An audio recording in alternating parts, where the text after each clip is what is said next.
पूरे देश में बीते दिनों एक फैसला काफी चर्चा में रहा। बात यह है कि तमिलनाडु स्थित मदुरै की अदालत ने 6 अप्रैल 2026 को साथनकुलम कस्टोडियल टॉर्चर और हत्या मामले में 9 पुलिस वालों को मौत की सजा सुना दी है। अदालत ने इसे rarest of the rare case बताया है। साथ ही पीड़ित परिवार को 1 करोड़ 40 लाख रुपए का मुआवजा देने का आदेश भी दिया गया है। लेकिन न्याय तक पहुंचना और इस ऐतिहासिक फैसले को सुनाए जाने में 6 साल का समय लग गया। इस फैसले तक पहुंचना आसान भी नहीं था और इतने सालों के बाद भी ये संभव हो पाया, तो उसकी वजह है एक महिला कांस्टेबल रेवती और उसकी बहादुरी।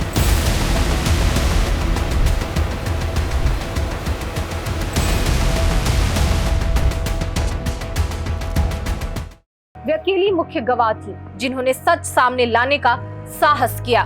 न्याय की मिसाल बनी रेवती और इस केस की जानकारी हम आपको इस वीडियो में बताएंगे। इसे अंत तक जरूर देखें और अगर आपने हमारे चैनल को सब्सक्राइब नहीं किया है तो द लेंस को सब्सक्राइब कर हमारी पत्रकारिता का हिस्सा बनिए। इससे हमारा उत्साह बढ़ता है। शुरुआत करते हैं साल 2020 से। कोविड लॉकडाउन का समय था। तमिलनाडु के थुथुकोडी जिले के साथनकुलम पुलिस स्टेशन में एक छोटी सी मोबाइल फोन की दुकान चलाने वाले पी जयराज, जो 58 साल के थे, और उनका बेटा जे बेनिक्स, जो 31 साल का था, उन्हें सिर्फ दुकान खुली रखने के आरोप में गिरफ्तार कर लिया गया। 3 दिन तक पुलिस स्टेशन में उन पर इतनी क्रूर यातना दी गई कि दोनों की मौत हो गई। पोस्टमार्टम रिपोर्ट में सामने आया कि पूरी पीठ की चमड़ी उधेड़ दी गई थी, लोहे की रॉड डाली गई, निजी अंगों पर जूतों से दबाव भी डाला गया और रेक्टम से खून तक बह रहा था। अधिकारी शराब पी कर पीटते रहे। सबूत मिटाने के लिए सीसीटीवी फुटेज को डिलीट कर दिया गया, स्टेशन साफ कर दिया गया और सबको चुप रहने की धमकी दी गई। लेकिन एक महिला कांस्टेबल ने सब कुछ बदल दिया। उस रात ड्यूटी पर तैनात कांस्टेबल रेवती ने अपनी आंखों से सारी यातना देखी।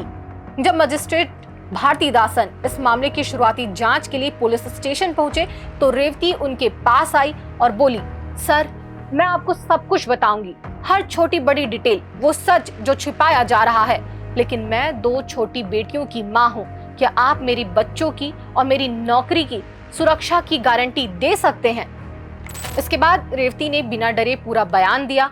उन्होंने बताया कि sub inspector Balakrishnan, inspector Shridhar और सब इंस्पेक्टर रघु कानियेश ने पिता पुत्र को जो कुछ भी हाथ लगता उससे बेरहमी से पीटा। उन्होंने जूतों से उनके निजी अंगों पर भी दबाव डाला। पीड़ितों की चीखें रेवती के कानों में अब भी गूंजती है। उन्होंने देखा कि यातना के बीच अधिकारी सिर्फ शराब पीने के लिए रुकते थे। जब जयराज और बेनिक्स, जिनकी ये दुकान थी और जिन्हें गिरफ्तार किया गया था, मरणासन स्थिति में थे, तब रेवती ने जयराज से पूछा कि उन्हें कुछ चाहिए तो बताएं। उन्होंने कॉफी दी, लेकिन अधिकारियों ने उसे तुरंत गिरा दिया। रेवती यातना देख नहीं पाई। उन्होंने पानी पिलाने की कोशिश भी की। बाद में पुलिस वालों ने बेनिक्स को नंगा करके उसके हाथ पैर अलग अलग बांध दिए और फिर से बुरी तरह पीटा। जयराज के साथ भी यही किया गया। उनकी चीखें सहन न कर पाकर रेवती वहां से चली गई। लेकिन इसके बाद पुलिस वालों ने स्टेशन साफ कर दिया था। डीएनए के सबूत मिटा दिए, सीसीटीवी फुटेज डिलीट कर दिए और सबको चुप रहने की धमकी दी। लेकिन रेवती ने हार नहीं मानी। उन्होंने दीवारों की दरारों, फर्श, फर्नीचर और दूसरी चीजों से पीड़ितों का डीएनए इकट्ठा करने में मदद की। वे धमकियां, रिश्वत, गाली गलौज और दबाव सहती रही, लेकिन न्याय के पक्ष में खड़ी रही। अपनी ही सहकर्मी के खिलाफ खड़े होकर उन्होंने आम आदमी के लिए लड़ाई लड़ी। यह कोई सामान्य बात नहीं है। भारत में कस्टोडियल मौतें लगातार हो रही हैं। संसद में पेश आंकड़ों के अनुसार 2025-26 के पहले 74 दिनों में ही देश भर में 170 कस्टोडियल मौतें दर्ज की गई हैं। पिछले कई सालों से हर साल 140 से 176 इन आंकड़ों के बीच मौतें दर्ज होती रही हैं। लेकिन ज्यादातर मामलों में पुलिस वालों पर सजा नहीं होती। ऐसे में रेवती जैसी बहादुरी दुर्लभ है। मदुरै की अदालत ने ठीक यही कहा। जिन लोगों को कानून की रक्षा करनी चाहिए, उन्होंने ही कानून की हत्या की है, इसलिए सजा भी कड़ी होनी चाहिए। आज जब पुलिस फोर्स पर अक्सर शक की नजर पड़ती है, तब रेवती जैसी महिलाएं दिखाती हैं कि वर्दी में भी ईमानदार और साहसी लोग होते हैं। मदुरै की अदालत ने 6 अप्रैल 2026 को इस मामले को रेयर ऑफ द रेयरेस्ट बताते हुए 9 पुलिस वालों को मौत की सजा सुनाई। ये फैसला सिर्फ इसलिए संभव हो सका क्योंकि एक महिला ने सच बोलने का फैसला किया था। जब पूरा सिस्टम सबूत मिटाने पर लगा था, तब एक साधारण महिला कांस्टेबल ने आम आदमी के न्याय की लड़ाई लड़ी। सच्चाई के लिए खड़े होना आसान नहीं होता, लेकिन रेवती ने कर दिखाया कि हिम्मत करने वालों के साथ न्याय जरूर होता है।